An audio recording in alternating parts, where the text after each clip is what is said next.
Hello students, आज हम आयनी यौगिकों के धर्म गुण या प्रॉपर्टीज ऑफ आयनिक कंपाउंड्स के बारे में पढ़ेंगे। जैसा हमें पता है कि आयनिक कंपाउंड एक धातु के परमाणु में से एक अधातु के परमाणु में कुछ इलेक्ट्रॉन के कंप्लीट ट्रांसफर के कारण बनते हैं। जितने इलेक्ट्रॉन्स धातु से अधातु या मेटल से नॉन मेटल में जाते हैं उतना ही यहाँ पे चार्ज आ जाता है। ठीक है, ये मेटल इलेक्ट्रॉन्स को निकालने के बाद कैटायन बनाता है और ये अधातु इलेक्ट्रॉन्स को अपने अंदर ग्रहण करने के बाद एनायन बनाता है। कैटायन धनात्मक यानी पॉजिटिवली चार्ज्ड होता है, वहीं एनायन ऋणात्मक या नेगेटिवली चार्ज्ड होता है। दोनों के ऊपर अपोजिट चार्ज होते हैं। विपरीत चार्जों के होने के कारण ये दोनों एक दूसरे को अपनी तरफ अट्रैक्ट करते हैं और एक दूसरे से चिपके रहने के लिए बाध्य रहते हैं। कोशिश करते हैं कि ये एक दूसरे से चिपके रहें, अलग ना हों।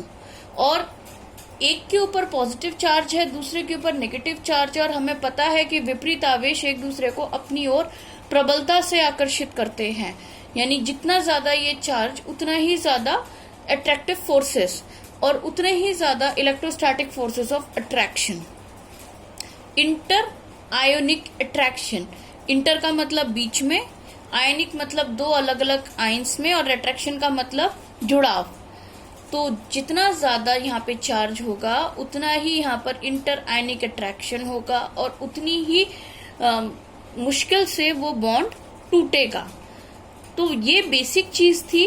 आयनिक कंपाउंड के धर्म गुणों को पढ़ने से पहले हमें पता होनी चाहिए कि मेटल कैटायन बनाते हैं, नॉन मेटल एनायन बनाते हैं और ये कैटायन और एनायन आपस में इलेक्ट्रोस्टैटिक फोर्सेस ऑफ अट्रैक्शन से जुड़े हुए होते हैं, जिसके कारण आयनिक कंपाउंड्स के मॉलिक्यूल्स बनते हैं। अब पहली प्रॉपर्टी है इनका फिजिकल स्टेट। फिजिकल यानी भौतिक, स्टेट का मतलब अवस्था, किस तरह से ये भौतिक अवस्था में पाए जाते हैं। पहली चीज, इनके बीच के इंटर आयोनिक अट्रैक्शंस बहुत ज्यादा हैं, जिसकी वजह से बॉन्ड बहुत स्ट्रांग होते हैं, आसानी से नहीं टूटते, इसलिए ये हार्ड होते हैं। जब इन्हें तोड़ने की कोशिश की जाती है तो ये अपने आयनों में टूट जाते हैं, छोटे छोटे टुकड़ों में टूट जाते हैं, पर वो टुकड़े भी हार्ड होते हैं, इसलिए ब्रिटल, और ये क्रिस्टल्स के फॉर्म में होते हैं, इसलिए क्रिस्टलाइन। क्रिस्टल का शेप निश्चित होता है। हर आयनिक कंपाउंड का शेप निश्चित होता है, एक फिक्स्ड शेप का होगा। जैसे NaCl, NaCl का सबने देख रखा है, एक बहुत छोटा सा दाना होता है। चाहे आप किसी भी सोर्स से उस दाने को प्राप्त करें, वो उसी शेप का आपको मिलेगा। दूसरी प्रॉपर्टी है MP and VP, melting point और बॉइलिंग पॉइंट। मेल्टिंग पॉइंट का मतलब होता है वो टेम्परेचर जिस पर कोई भी चीज गलनी शुरू हो या पूर्णतः गल जाए। ठीक है, इसको गलांक भी कहते हैं।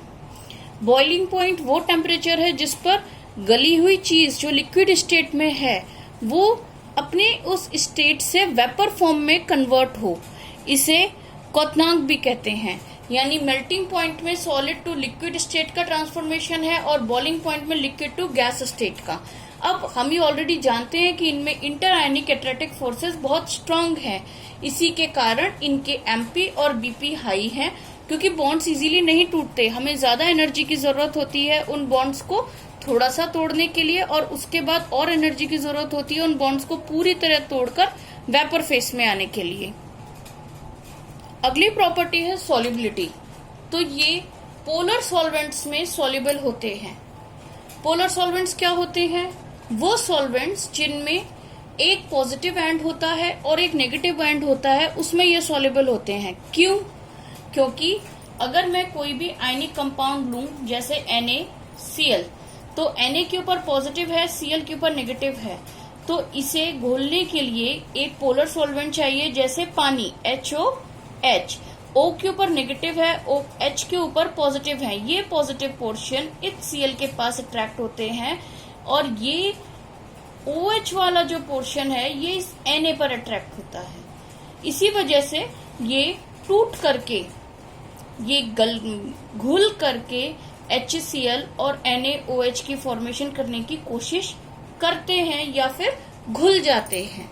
तो सॉल्युबिलिटी यहीं से आएगी कि पोलर सॉल्वेंट्स में अलग अलग पोल्स होते हैं और आयनिक कंपाउंड में भी पॉजिटिव और नेगेटिव चार्ज सेपरेट होते हैं, इसलिए ये पोलर सॉल्वेंट्स में घुलनशील है।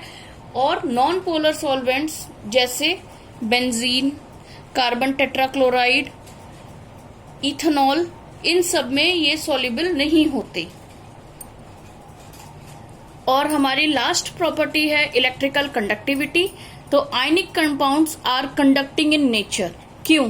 किसी भी सॉल्यूशन में इलेक्ट्रिकल कंडक्टिविटी के लिए चार्ज्ड पार्टिकल्स मोटाइल होने चाहिए, यानी चार्ज्ड पार्टिकल्स के अंदर इतनी फ्रीनेस होनी चाहिए कि वो मूवमेंट कर सकें। ठीक है। आयनिक कंपाउंड्स के जो एक्वा सॉल्यूशन होते हैं, यानी किसी सॉल्ट को अगर आप पानी में घोल दो तो वो उसका एक्वा सॉल्यूशन हो जाता है, उसमें उनके आयंस अलग अलग उपस्थित होते हैं। तो जब ऐसे एक्वा सॉल्यूशन में से इलेक्ट्रिसिटी को पास किया जाता है, विद्युत धारा प्रवाहित की जाती है, तो ये चार्ज मूव होने शुरू हो जाते हैं। पॉजिटिव चार्ज अपने नेगेटिव इलेक्ट्रोड की तरफ बढ़ना शुरू कर देता है, नेगेटिव चार्ज पॉजिटिव इलेक्ट्रोड की तरफ बढ़ना शुरू कर देता है। इसलिए उनमें इलेक्ट्रिकल कंडक्टिविटी हो जाती है। ठीक है। मोल्टन स्टेट क्या होती है? मोल्टन स्टेट का मतलब होता है कि कोई ठोस अवस्था है, उस ठोस अवस्था को हमने हीट किया, हीट करके उसको लिक्विड में कन्वर्ट कर दिया।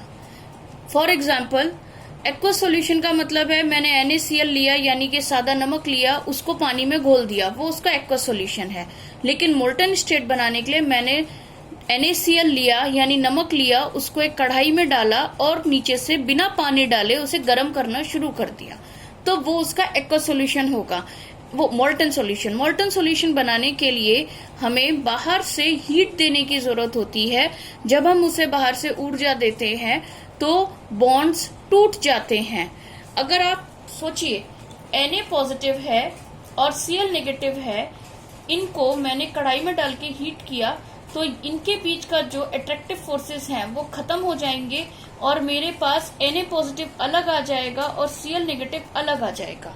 ऐसी कंडीशन में अगर मैं इस मोल्टन सॉल्यूशन में विद्युत धारा प्रवाहित करती हूँ या इलेक्ट्रिसिटी प्रवाहित करती हूँ, तो ये दोनों अपना मूवमेंट शो करेंगे और इलेक्ट्रिकल कंडक्टेंस होगा। तो मोल्टन और एक्वस, इन दोनों ही स्टेट्स में they are conducting, they conduct electricity.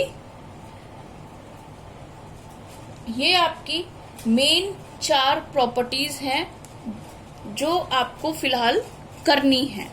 Thank you.